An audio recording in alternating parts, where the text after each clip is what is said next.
All right, Tommy, we're back for another year, mate. We got rid of the other two blokes. Let's get into the snapshot. Lots of betting markets to get around at Neds this time of year. Lots of very interesting futures markets. I've got a few stats from the bookies that we can get into, but keen to get your thoughts on the Brownlow, the Rising Star, all the awards heading into the season. We'll get started with the Brownlow. Did you tip Lachie Neale last year? I can't remember. No, I didn't. No. You were Dacos? I think we both were. No, I went Bont and Pally. Bont, okay. Yeah. Well, not surprisingly, the Bont is top 5 in the market. Dacos leads the market, $6 you're getting for him. Bont next best at $9. Sam Walsh, $10. Tom Green is one of the more surprising names up there, $11. And you're getting 11 again for Lachie Neale, so that's really good value. Best backed, no surprise, Nick Dacos, double the bets compared to anyone else. And this one blew me away when I got it from the bookies. Jai Newcomb, Hawthorn's next great stud, is the best backed roughie at $41.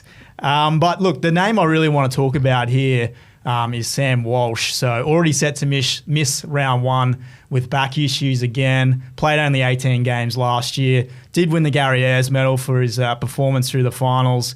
We saw him poll really well in the Brownlow a couple of years ago. Had 30 votes, I think it was, back in 2021. Health is obviously the main query with him, but do you think he can potentially steal votes off Patrick Cripps? And, you know, Cripper's looking like in his own right another serious Brownlow chance to finish top 10 again. Yeah, the issue is going to be, isn't it, Sam Walsh, the injury concern, whether he can play enough games. We've seen Dacos last year probably win it if he plays all the games. So I think Paddy Cripps will still take too many votes off Sam Walsh to be able to win it. And if he misses maybe 3 or 4 weeks at the start of the season, you're playing catch-up very early on.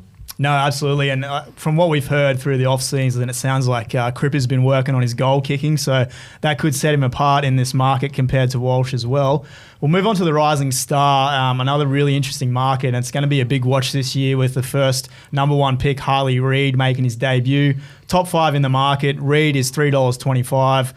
The Warlord, George Wardlaw, $4.50. Riley Sanders of the Bulldogs has been a really big firm off a big preseason performance, $5.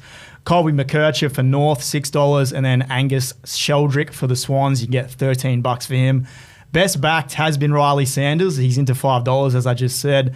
Looks to be a really classy midfielder in the making. 30 performances against Hawthorn on Saturday. What have you liked about him so far? Yeah, it's going to be a really interesting case, isn't it? Because you've got the number 1 pick, that Harley Reid, that they just talk about every day over in Perth. I think he's been on the back page more than anyone already. So he's obviously going to be the favourite, and if he plays well and polls early, I think he's a potential just to run away with it and lock it up. But Wardlaw, the one that you spoke about, he's capable of potentially winning it as well, isn't he? No, it does seem that way, and he's still eligible because he did play, I think, only a handful of games last year before he was ruled out, but only 19 years old.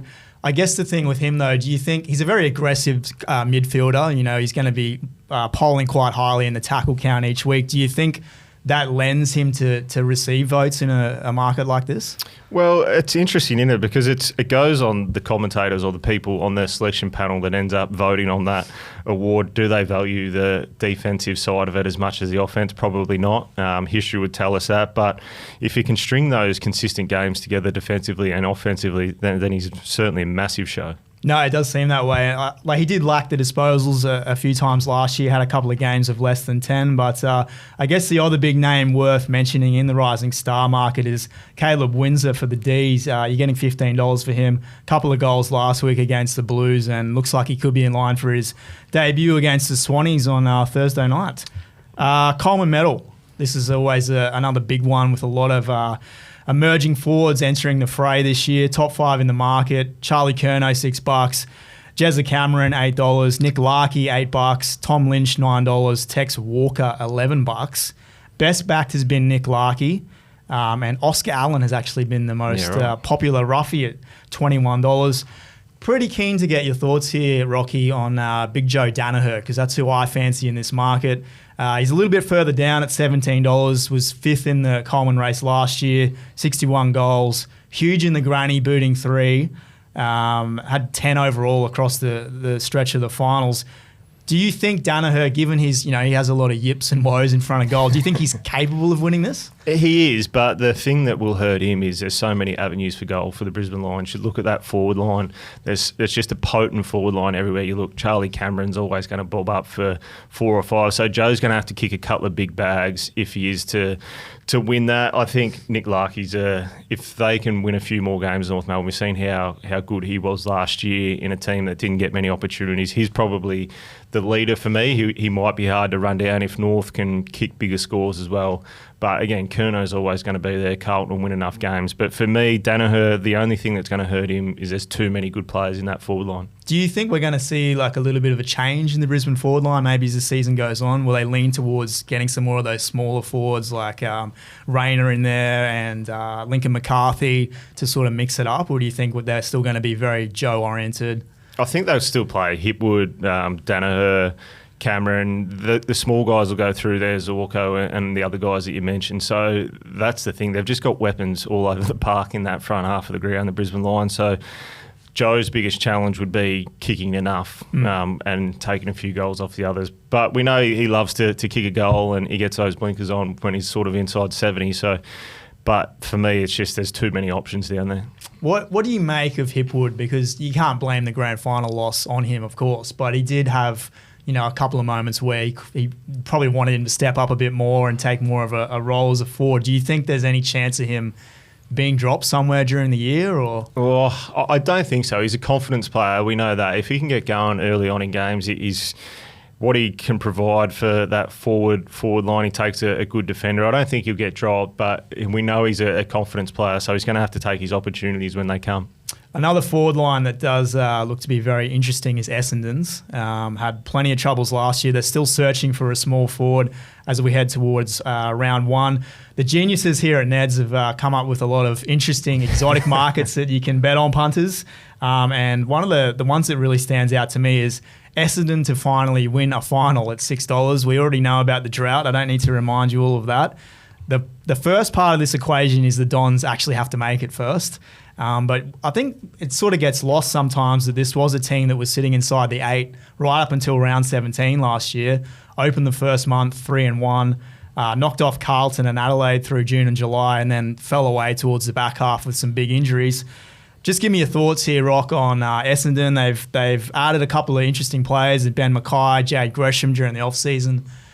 Any optimism there for the Bombers? Not for me. I need to see a bit more again. I think particularly their first practice game was really disappointing. You wanted to see a little bit more.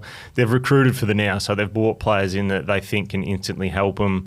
Can they string enough games to play finals? I don't think so. I think you've sort of got your top 3 or 4 teams in the competition, and then there's about 8 to 10 teams that make up that bottom 4 of the top 8. So for me, they don't quite fit into that, and I think $6 to finally win a final, it may be juicy to look at now, but I don't think they can do it. You're not on board. Where would you have Essendon finishing? I think 10th, 11th. Yeah, sort of in that pack, just outside the 8, where there'll be a number of clubs.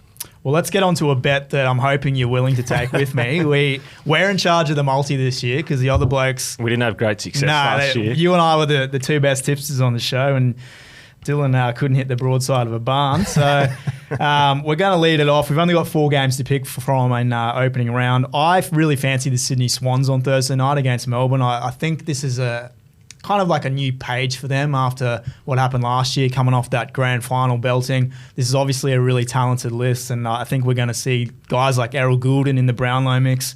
And I still have some big questions around Melbourne's ball movement, the way they attack. And they have some pretty key outs this week as well. Yeah. So I'm taking Sydney head-to-head straight up. You're looking at the Brisbane game? Yeah, what I've seen through the pre-season with Charlie Cameron, I think he'll kick 3+ on Friday night. He loves the big stage Friday night, standalone. Carlton up here at the Gabba, I think he's just got a big bag written all over his name. So we're going Charlie Cameron 3+ goals, and I'm going to stick with the same game for our final leg. I'm taking Brisbane 1-39. I just think the 21.5 point line in favour of Brisbane is just a little bit too generous for me for an opening game, especially the way the Blues came out and kicked 5 goals on them in that prelim in the first term last year. So I think 1-39 is a safer play there. We're getting $8.73 for these juicy legs, to Rock. start. Yeah, so you can find this multi on the Neds app. Punters, always gamble responsibly. Great episode of the Snapshot, Rock. Well Here done. we go. Season 2024. Let's do it. What's gambling really costing you? For free and confidential support, call the number on the screen or visit the website